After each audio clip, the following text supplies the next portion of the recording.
Isang magpipitong buwan na sanggol na lalaki ang natagpuan ng kanyang inang wala ng buhay isang umaga ng June 20, 1999. Siya ay natagpuan na nakadapa at medyo nangingitim na sa kanyang kuna. Agad na dinala ang kanyang katawan sa Indiana University Medical Center kung saan isang autopsy ang ginawa dito. Ayon sa doktor, ang dahilan ng pagkamatay ng sanggol ay sudden infant death syndrome. Bilang isang magulang, nakakalungkot na sa sandaling panahon lamang nila nakasama ang kanilang anak. Pero paano kung ang sanhi ng kanyang kamatayan ay isa palang bagay na pinagplanuhan? Tara at ating buksan ang pahina ng krimen ni Tyler Shanabarger Murder Case.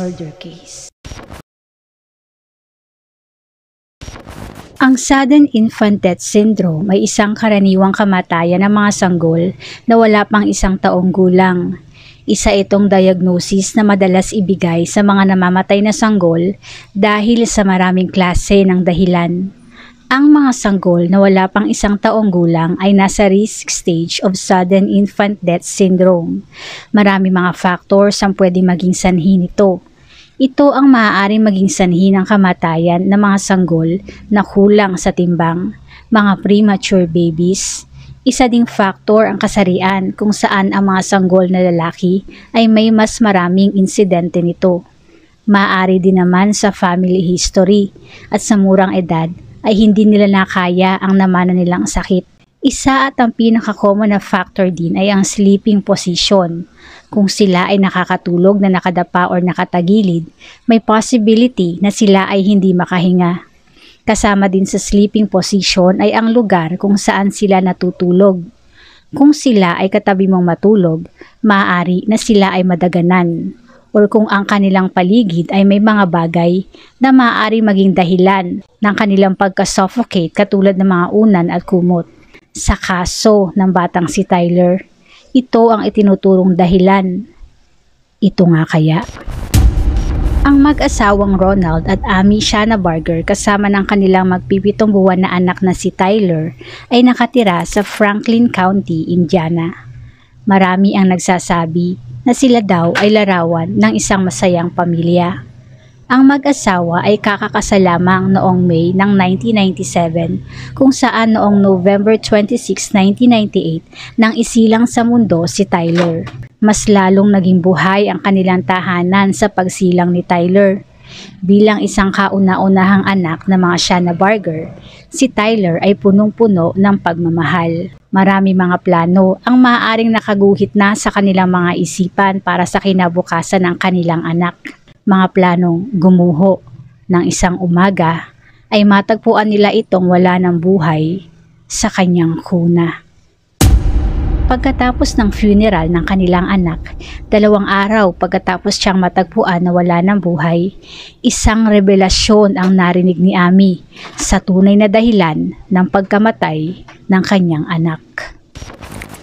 June 23, ang mag-asawang Ronald at Amy ay pumunta sa Johnson County Jail para makipag-usap sa isang sheriff deputy. Ang kanilang pakay, isang murder confession galing kay Ronald Shanabarger, ang ama ni Tyler. Ayon sa kanya, hindi sudden infant death syndrome ang dahilan ng kanyang pagkamatay dahil siya ay sinadya talagang patayin. Gabi ng June 19, isang araw bago siya natagpo ang wala ng buhay, habang si Amy ay nasa kanyang trabaho bilang isang grocery store cashier, pumunta daw siya sa kwarto nito at binalutan ang mukha nito ng saran wrap. Pagkatapos nito ay lumabas uli siya sa kwarto para kumain at mag-toothbrush. Bumalik siya sa kwarto after 20 minutes kung saan niya tinanggal ang plastic sa mukha nito. Ipinosisyon niya ito na nakadapa para palabasin na ito ay namatay dahil sa sudden infant death syndrome. Pagdating ni Amy galing sa trabaho ay dumiretso na ito sa kanilang kwarto kung saan sa kanyang pagising kinabukasan ay ang kanyang pagkatuklas ng wala ng buhay nitong katawan. Bakit niya ito ginawa? Dahil sa isang paghihiganti. Kanino? sa kanyang asawa, kay Amy. October 1996, noong sila ay magkasintahan pa lamang, habang sila ay nasa isang vacation trip ay namatay ang ama ni Ronald. Dahil sa balitang ito ay sinabi niya kay Amy na huwag nang ituloy or tapusin ang kanilang vacation trip dahil gusto niya nang umuwi para sa funeral ng kanyang ama. Ngunit tumanggi si Amy dito. Disappointed at nagluluksa.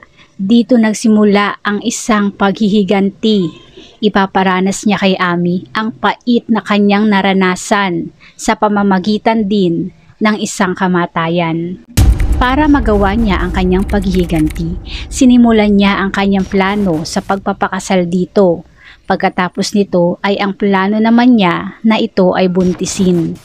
Sa pagsilang sa kanilang anak na si Tyler, ay matiyaga muna siyang naghintay na ito ay tumagal ng ilang buwan bago niya ito pasilangin.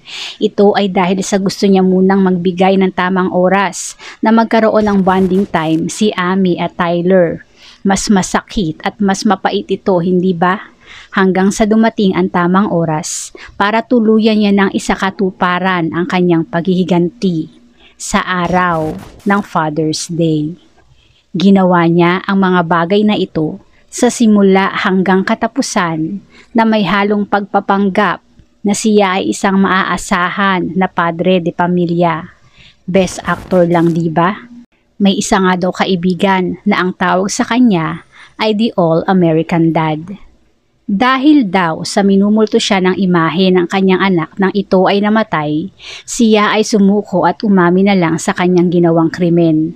Abot-abot ang paghingi niya ng kapatawaran kay Amy at may isang pagkakataon din na hiniling niya sa mga kapulisan na siya ay barilin. Ang kaso ay naging isang national story sa Indiana na pinagkaguluhan ng mga media. Pinakasalan, binuntis, binigyan ng bonding time, saka pinasilang. Dahil sa galit ng mga tao, siya maging ang mga accompanying officials ay nakasuot ng bulletproof vest tuwing siya ay pumupunta sa Johnson County Courthouse. Sa kainitan ng mga istorya, isang balita din ang lumabas na si Ron ay bumili ng $100,000 life insurance policy para kay Tyler sa kabila ng kanilang financial difficulty. Pagkamatay pa lang daw ni Tyler ay ang dami ng mga bagay na gustong bilhin ni Ronald. Sabi pa nga daw niya kay Amy, sa kanyang isip, nagastos na niya ang $50,000. Isang chaplain ng Franklin Police Department na si Reverend Randy Maynard ang bumisita kay Ron sa bilangguan. Ang chaplain ay isang alagad ng Diyos na kumakausap sa mga bilanggo kung saan parte ng kanilang pag-uusap ay ang pagbibigay ng kapatawaran. Sa una nilang pagkikita ay sa bahay ng mga Shanna Barger. Siya ay sanay na sa mga tanawin ng mga magulang na ang mga anak ay namatay sa SIDS, kung saan sila ay makikita mong umiiyak at dinadamayan ng isa't isa. Iba ang nakita niya kay Ron. Siya ay laging nasa malayo at hindi kakakitaan ng pagdamay at pag-alo sa naghihinagpis nitong asawa. Sa kanilang pag-uusap ay ang mga reklamo nito sa bilangguan. Hindi siya kakakitaan ng pagsisisi sa kanyang ginawa, bagkus ay ang mga reklamo at pagsasabi nito ng mga bagay na nawala sa kanya. Ang kanyang trabaho, bahay, pera, asawa, maging mga kaibigan, pero hindi niya sinabi na nawala din ang kanyang anak. Nawala din si Tyler sa'yo. Ang sabi ng pastor, kung saan ang sagot naman ni Ron, oo nga, nawala din sa akin ng bata. Yun lamang si Tyler para sa kanya, isang bata. Sa kabila ng kanyang pag-amin ay ilang taon pa ang binilang bago sinimulan ang pagliliti sa kanya. April 2002, nang ito ay tuluyan ang nasimulan sa pamamagitan ng isang jury trial kung saan ang ipinaglaban ng depensa ni Ronald ay ang kanyang kakulangan sa pag-iisip. Si Ron ay may IQ na 88 lamang, kung saan ito ay malapit sa bilang na 70 na considered na may mental retardation ng isang tao. Ang kanyang plano na hintaying lumaki si Tyler kung saan ito ay kaya ng dumapa para palabasin na namatay ang sanggol sa pamamagitan ng SIDS ay sapat na para pabulaanan na siya ay may kakulangan sa pag-iisip. Sinabi din nila na si Ron ay madali daw maimpluwensyahan sa kung ano ang dapat niyang sabihin, kung saan sa isinabmit na mga recording evidence sa kanyang pag-amin ay iprinepare siya ng mga pulis sa kung ano ang dapat nilang marinig. May 8, 2002 nang matapos ang kanyang trial kung saan siya ay napatunayang nagkasala at nahatulan ng 49 years sa bilangguan. Malayo sa gustong parusa ng prosecutor na life sentence at kapos din sa maximum sentence na 65 years na pwedeng ipataw ng isang hukom. Kinonsider ng hukuman ang kanyang ginawang pag-amin sa kanyang ginawang krimen dahil kung hindi dahil dito ay hindi malalaman ang totoong ikinimatay ng bata. Baka nga totoong nagastos niya na ang $50,000 na nagastos niya sa isip niya, hindi ba?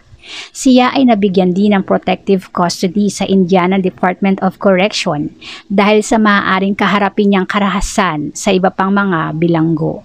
Ang isang bata ay isang regalo mula sa Diyos. Si Tyler ay isinilang dahil lamang sa isang klase ng paghihiganti. Saglit man lang ang itinagal niya sa mundo, ang kasayahan naman na ibinigay niya sa mga taong tunay na nagmamahal sa kanya ay mananatili sa kanilang memorya.